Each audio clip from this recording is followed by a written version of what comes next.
My name is Dorte Krogsgaard. I live in Copenhagen, Denmark. I was a Georgia Rotary student in 1981-82. I spent a year at the University of Georgia in Athens studying journalism.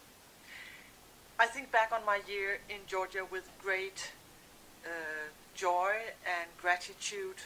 I got to know a lot about the American way of living. I made international friends and I got a good piece of education. I studied journalism and today I'm the anchor or presenter of a daily current affairs radio program on the radio equivalent of your national public radio. So, for instance, I follow the American presidential campaigns